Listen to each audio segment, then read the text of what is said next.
Well, Coach, day 3 of spring, how'd the guys look out there? It was good because we were in pads, so it's a little more real football.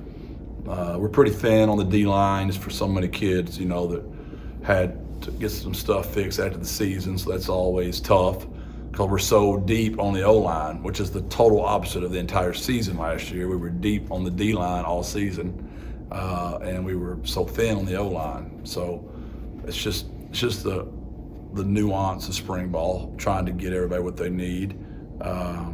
We're a very veteran team in the line play because we had to play so many young O-linemen last year, and those D-linemen, when they get back, they'll be fine. So we're just trying to manage that, but it was fun to get out there and hear some pads popping and run around, play a little more real football. For a lack of a better term, like how hard can you guys go this spring with all the guys you got out? Are you just being extra cautious with it? Well, it's not. We're going to go hard every time. We're never going to, it's part of our culture pillar. It's going to be perfect effort. We're not going to minimize that. We're just going to be real selective on our rep count with our ones. Like, we usually go racks of 4 or racks of 5. With our ones today, we went racks of 2, which they're all mad. But it is what it is. We've got to see who our 2s and 3s are and get those kids up to speed for depth purposes. We pretty much have a good sense of who our 1s are because so many guys are coming back up front. Obviously, we lost Maka, but we feel really good about Ernesto taking over that spot. And Luke Lopez has looked really good at center as well. And then at guard, we played all of our guards at tackles last year just to get through the year, so those guys can easily come back in. And we picked up Meach and we picked up, Mekhi back. So we've got depth. And we recruited 2 tackles in Buffalo and Daniel. So, it's just funny how last fall I was managing the O-line the entire season, and the D-line's over there just deep as can be.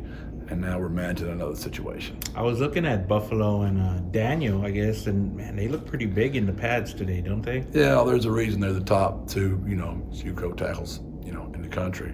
They're light on their feet, and they're big, long fellas. They just got to learn our system. But really excited about Buffalo, and I call him Buffalo Soldier and Danielson. That's their nickname. Big nickname guy. The only thing bad about that, I've already learned this, is when you do that all year, and then you go to media day, people start asking you, I'll never forget, I remember Pork Chop, when I got here. Yeah. And he had like 4 nicknames. Yeah. And I didn't even remember what his real name was. And they were asking me about this kid I had.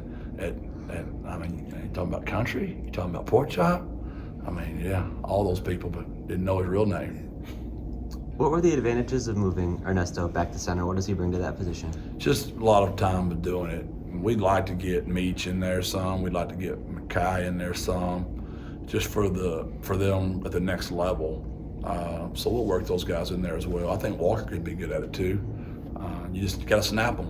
And I've tried to share with those guys. I can't tell you how many guys that told me they were tackles, didn't want to go in there and snap. It was like an insult.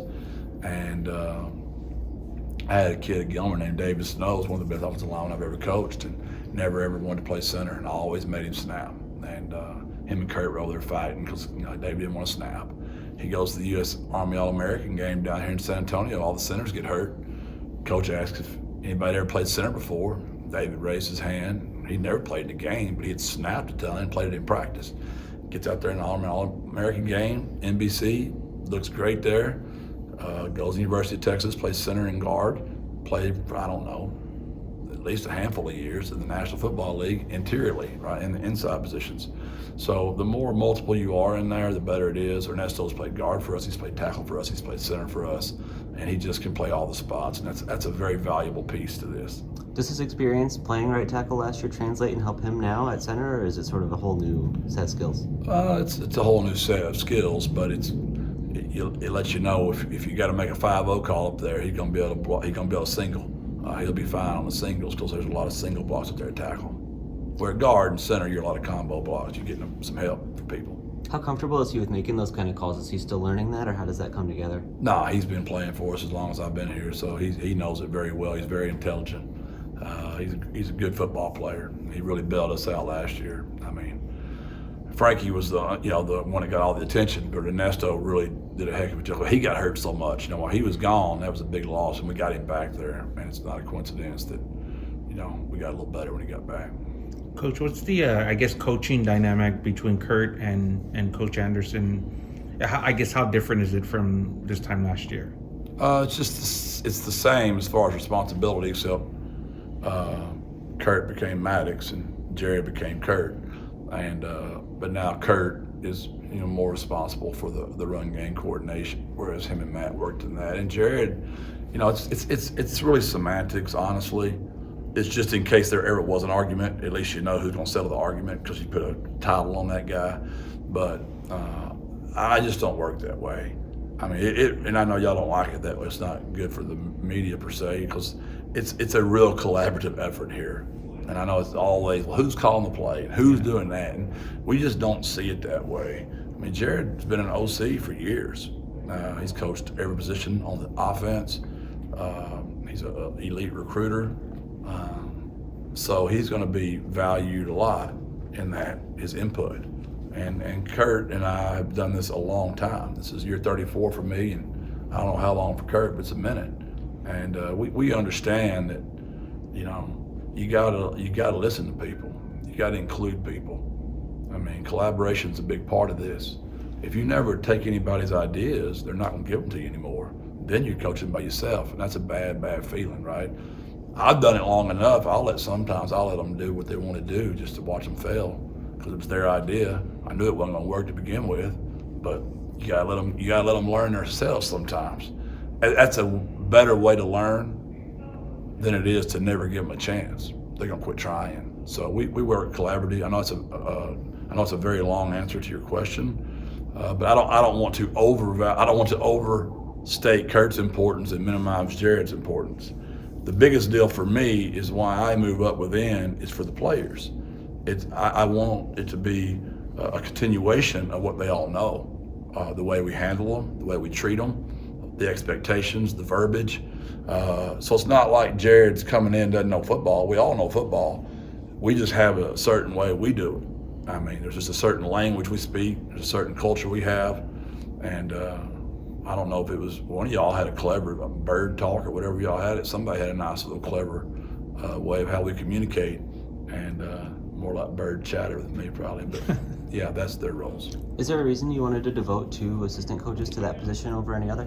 I've always done that. I just always felt like that was the position. Well, 5/11 of your offense is right there, and you know how we use our tight ends. That's really an extension of the O-line, right? And we played 2 tight ends quite a bit. So I just think that's where you need the most coaching. I think it's the most important position on the field as far as getting your kids coached. And I've done that as long as I've been a head coach. When we were at Old Gilmer, Texas, the first person to have an assistant was Kurt, because I always wanted 4 eyes on those 6 people. And I have a tight end coach as well. But let's be honest, I was a tight end coach. I mean, how much do you think I really went down there and worked on blocking? We were working down on every route there was in the world, right? And the blocking wasn't as important to a tight end coach. And I'm not saying that Bert doesn't make them, that's not important to him. But I just know when you have a line coach involved with those tight ends, he ain't worried about no catching. And any tight end I've ever coached, they can catch. They all play basketball, they all play baseball, they can catch.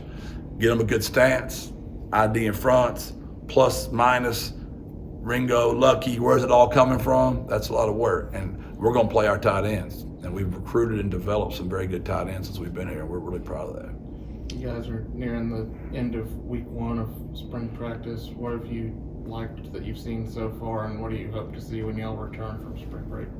That's an easy one for me.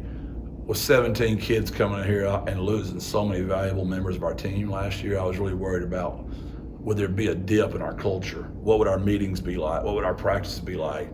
And I've seen nothing but the continuation, of our younger kids becoming older kids, and our older kids now teaching the kids that just came in.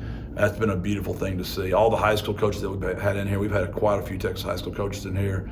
All of them, to the man, are like, the way your kids listen, the way they take notes, the way at practice they practice so hard, how they encourage each other, how they teach each other is like no other place they see. And we take great pride in our 210 triangle toughness culture, our brand. I put a tweet out this week. All those kids, they took those single digits off. I mean, Zachary Franklin back in 18, Josh Cephas back in 12, John Thomas Clark back in 88, Frank Harris back in 11, right? I mean, Brandon Brown, I think he's back in 99. I mean, it's just those kids, man. We've got some special kids. In an era of transfer portal and NIL, I hope everybody in San Antonio does appreciate. We're not perfect by any stretch of the imagination, but man, for an 18 to 23-year-old kids, they've got humble spirits. They do it right. Coach, you hired a general manager for the first time in program history here. What does that position mean? And I guess why was there a need for that here? First, I think it's a compliment to Kevin Brown. I mean, I think I put too many hats on Kevin, and probably what drove him out of here. But when him and I started together, this wasn't what it was, right? And 3 years later, NIL's here, transfer portal's here. We're trying to raise money to get lights. We're trying to raise money to build an indoor. We're trying to raise money for nutrition. We're trying to raise money just for what it takes to get a young program off the ground and running, right? And that all came in, then NIL came in, and transfer portal came in. And I just felt like I was spreading myself too thin, and for sure spreading Kevin too thin. Andrew Acosta was one of my players, worked as a volunteer for a year, became the assistant DFO, and I've just given him all of the DFO responsibility, and I've taken the part off of Kevin's job, which is now Mike, where he's going to help me with the boosters. He's going to help me manage my roster. He's going to help me manage my staff. He'll still handle budget issues with Mike Bazemore and those type of situations, but just basically splitting that job and let Andrew, who's still very much involved in a lot of that, but he's handling all the ops. And we still got like Hoshway, Joshua, he was a volunteer for us. We got to find a way to get him on staff because we're going to need him to help in all this. It's just the job's getting big. We're going to the AAC. I mean, this thing doesn't fool around. They're not going to say, hey, UTSA, we're going to give you a couple of years to get warmed up to us. Y'all get time to grow. They're going to go out there and try to stone our heads, right? And I don't want to be a part of that stoning. So we're trying to be proactive as possible here and get in there where there's no drop off. Because I know our fan base is not going to hold a sign up saying, feel sorry for Coach Traylor. He needs a couple of years to get warmed up for the AAC. They're going to just be crushing my head as well. Coach, how has Mekhi Hart looked coming back from injury, and how have you responded mentally to having this extra year now that he probably didn't think he would have? Yeah, I think it's been tough on him, honestly, for all these kids that are back. There's like 7 of them that are back that weren't supposed to be back. I think all of them, because in their minds, they'd already put themselves somewhere else, right? So that is difficult. And I'm trying to help them through all that. I really am. I get it. I mean, y'all get tired of hearing my stories, right? Imagine those poor rascals. Y'all only got to deal with me a little bit each day. They got to deal with me, 3 hours a day. And God bless them. I don't know how many starters we have that have been playing for me for going on year 4 now. And that's a long time to listen to this old country boy. Saw a couple of coaches from UTRGV here. That's a new starter program. What did it mean to see those guys out here? Yeah, Coach Bush has been a friend of mine. He helped me. He was on the original staff here with Kevin, so he's been really good for me, just talking to him about San Antonio, and I'm glad I can help him back a little bit. Brian Gamble's from East Texas. His brother coached with me, Lance. We won a state championship together, and those guys are always welcome here. We don't generally let any college coaches in here, honestly. I'm pretty particular about that, but those 2 guys, I've been around for a long time, and they're welcome here. Jeff, do you see Demetrius Allen getting back to full speed by the end of spring, or is that more looking ahead to the fall? Yeah, that's a good question. We're not sure yet. We think he could be. We're just being smart. I mean, again, Meach is one of those guys. He's been here since I've been here and played a lot of valuable football for me, and I'm just trying to being careful, being cautious. And those other guys need the reps. But I'd say if I wanted to push him, and there's a few of them out there, if I pushed them, they could go right now. I just don't see the sense in them. How does that impact the competition for that left tackle spot potentially? Who's in the mix there? I would say we'd settle that in fall. I mean, we won't have that settled in spring. We feel good. Y'all seen how I coach. We sub linemen. We're probably the only school in the country that subs linemen like right in the middle of a series. We'll send 3 or 4 more out there. We're gonna play them. If they show me they know the playbook, they can play. I'm putting them out there. And so it's not necessarily who starts the game for us. I know that matters.